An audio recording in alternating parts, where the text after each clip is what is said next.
Line juggling. Canucks coach Alain Vigneault loves to do it, and it's certainly a necessary part of hockey. Sometimes it's dictated by your opposition, other times it's done intentionally just to get some scores to bump their slump.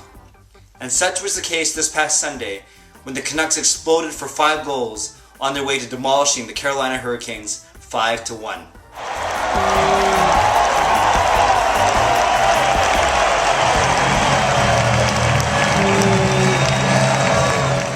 Welcome to Clay's Canucks commentary for October the 18th, where I will indeed focus on line juggling. I was there to witness the very entertaining game at Rogers Arena, a game which saw 10 Canucks players register points, including the first goal of the season for Raymond, Kesler, Samuelsson, and even Andrew Alberts. First star from your Vancouver Canucks, number 26, Samuelsson.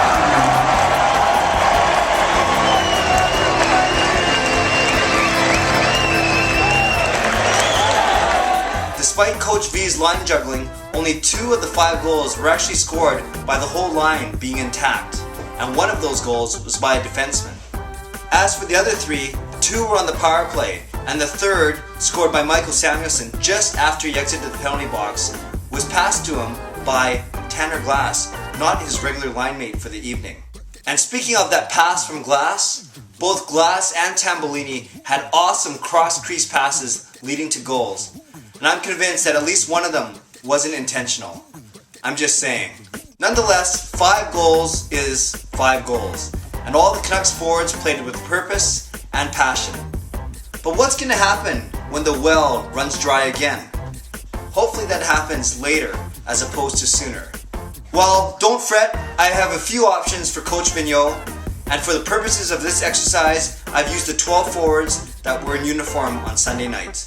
He could arrange the lines by age, the youngest being Hansen, Debian, and Raymond, then Glass, Kesler, Tambellini, Torres, Sedin, and lastly the old guys, Schaefer, Malhotra, and Samuelsson.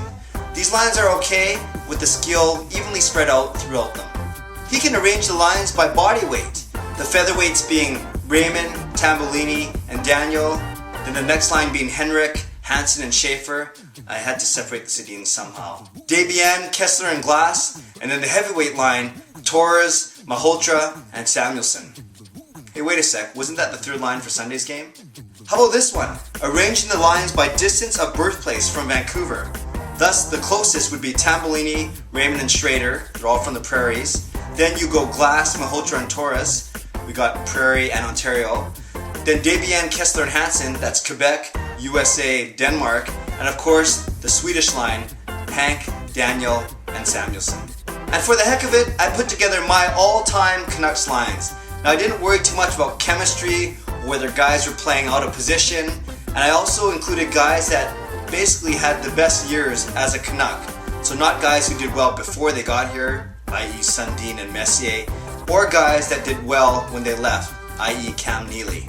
So here they are. For my first scoring line, I have Daniel and Henrik, joined by the Russian rocket, Pavel Bure.